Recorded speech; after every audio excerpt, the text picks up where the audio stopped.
लेकिन बीरगांव लिए चलते अपने दर्शकों को।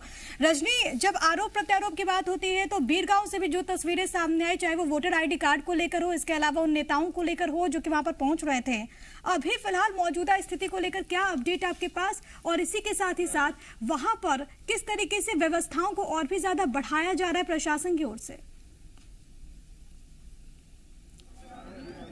देखिए, मैं आपको ताज़ा अपडेट दे दूं। यहाँ पर आप तस्वीरों में देख सकती हैं कि कुछ भीड़ नजर आ रही है और विवाद की स्थिति है। ये विवाद इसलिए अभी शुरू हुआ है क्योंकि 11 नंबर की जो पेटी है वो खुल नहीं रही है और इसको लेकर यहाँ पर गहमा गहमी बनी हुई है। लगातार जो जेसीसीजे और भाजपा के प्रत्याशी हैं, कार्यकर्ता हैं, वो ये आरोप लगा रहे हैं कि कहीं ना कहीं भेदभाव किया जा रहा है और इसी बीच 11 नंबर की पेटी नहीं खुल पा रही है। चूंकि अब मत पत्रों को टेबल पर जमाया जाएगा, 50-50 का बंडल बनाया जाना, उसके बाद मतपत्रों की गिनती शुरू होगी, लेकिन उसके पहले ही यहाँ पर विवाद जो है वो नजर आ रहा है। भाजपा और जेसीसीजे दोनों का ही ये आरोप है कि कहीं ना कहीं पक्षपात किया जा रहा है, भेदभाव किया जा रहा है। तो फिलहाल ये स्थिति है और अभी अधिकारियों से भी बात कर रहे हैं पार्टी के कार्यकर्ता। तो देखना होगा कि जो विवाद अभी शुरू हुआ है वो खत्म कब होता है। हालांकि विवाद खत्म होता फिलहाल तो नजर नहीं आ रहा है। 11, 111, 211 ये तो शुभ होता है, तो ये अशुभ सा कैसे हो गया? ये 11 में क्या ताला नहीं खुल रहा है या कोई विवाद है? कुछ क्या दिक्कत है इसमें? क्योंकि ईवीएम तो है नहीं कि सॉफ्टवेयर में दिक्कत होगी, तो पेटी है, इसमें क्या दिक्कत है? जी बिल्कुल, 11 नंबर की पेटी नहीं खुल रही है और दिक्कत क्या है इसको लेकर अभी साफ तौर पर अधिकारी कुछ नहीं कह रहे हैं, लेकिन जो पार्टी के एजेंट्स हैं वो नाराज हैं और उनका आरोप है कि कहीं ना कहीं गड़बड़ी है, इस वजह से वो पेटी नहीं खुल पा रही है। अब जब तक पेटी नहीं खुलेगी, मतपत्र निकाले नहीं जाएंगे, तब तक गिनती नहीं शुरू हो पाएगी और शुरुआत में ही 11 नंबर की पेटी नहीं खुली है, तो ऐसे में बाकी मत पेटियां जो है उनके लिए क्या व्यवस्था है ये भी अभी साफ नहीं है। फिलहाल बातचीत अपडेट आपसे लेते रहेंगे। हमारे साथ 3 खास मेहमान भी जुड़े हुए हैं। अजय चंद्राकर जी हैं और हम अपने मेहमानों के पास भी चलेंगे। लेकिन अजय साहू ने हमें ज्वाइन कर लिया। अजय जी, आपका भी बहुत स्वागत है।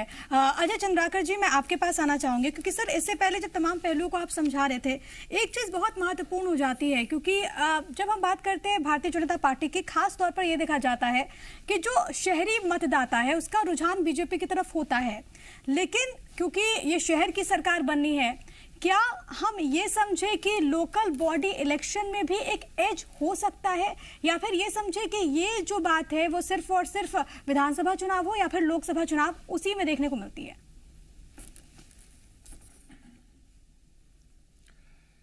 देखिए Priya ji, local self government में निश्चित रूप से पहले ये कहा जाता था कि अर्बन एरिया जो है वो बीजेपी के पक्ष में रहती है, लेकिन जैसे जैसे अन्य राजनीतिक दल भी अपनी कमियों को दूर करते गए तो वो लोग भी अपना इम्पैक्ट छोड़ते गए हैं।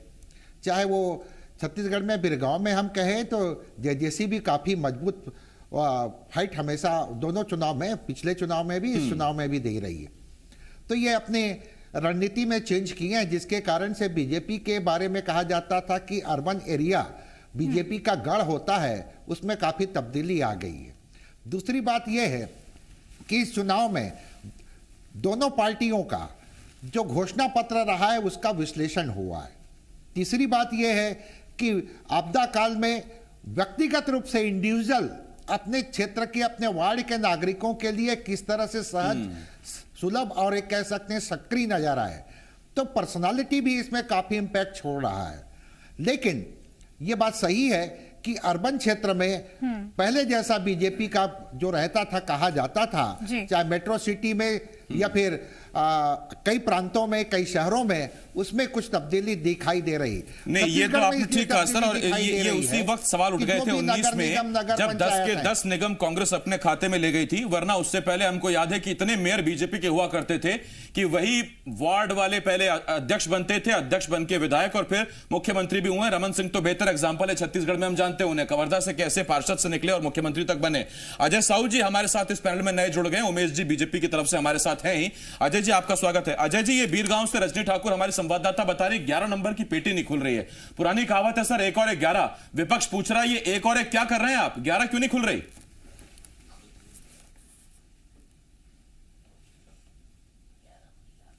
अजय जी, आपकी आवाज तो बड़ी अच्छी है, पता नहीं सुन नहीं पा रहा मैं, कुछ लगता है दिक्कत है। ये पेटी, ये हमारी जो पेटी है, इसे खुलवाइए जरा, अजय जी को सुनेंगे हम। अजय जी को आवाज, अजय जी बोलिए सर। अब भारतीय जनता पार्टी और जनता कांग्रेस जोगी जो है, इन दोनों की ये आदत है कि किसी भी तरीके से दिल का ताड़ बनाया जाए, बात का बतंगड़ बनाया जाए। अगर पेटी जब बंद हुई है तो पेटी खुलेगी भी। अगर कहीं पर कोई इस तरीके की चीजें दिख रही है तो वहां पर प्रशासन के लोग हैं, भारतीय जनता पार्टी, जनता कांग्रेस के एजेंट है, कांग्रेस के एजेंट है, अधिकारी हैं।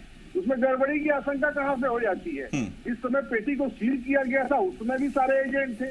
तो इस तरीके की बातें करना और सनसनी फैलाना भारतीय जनता पार्टी और उनकी जो बी टीम है जनता कांग्रेस जोगी, इनका काम है। अगर पेटी नहीं खुल रही है तो खोल ली जाएगी। चुनाव पूरी तरह से निर्वाचन आयोग ने पारदर्शी तरीके से कराए हैं। अजय चंद्राकर जी वहां पर बैठे थे। इतने कद्दावर नेता है क्या भारतीय जनता पार्टी को अपने इतने कद्दावर नेता की काबिलियत पर संशय है जो वो इस तरीके की बात कर रही है?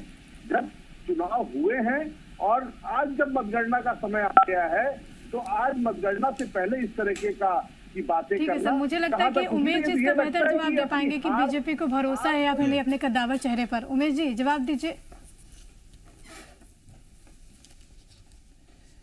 देखिए, अजय जी को तो यह बताना चाहिए कि क्या कांग्रेस को अपने मुख्यमंत्री भूपेश बघेल जी के फेल होते मॉडल के ऊपर भरोसा नहीं रहा, जो भिलाई के अंदर में अपने विधायक को मतगणना स्थल पर प्रोटोकॉल के साथ आचार संहिता का उल्लंघन करते हुए भेज दिया जाता है। वो वहां जाते हैं, वहां के कर्मचारियों को तबादला कर देने की धमकी देते हैं, उनको डराते हैं, एक एक स्ट्रांग रूम की जानकारी लेते हैं कि कौन से नंबर में कौन अधिकारी गिनती के लिए बैठेगा।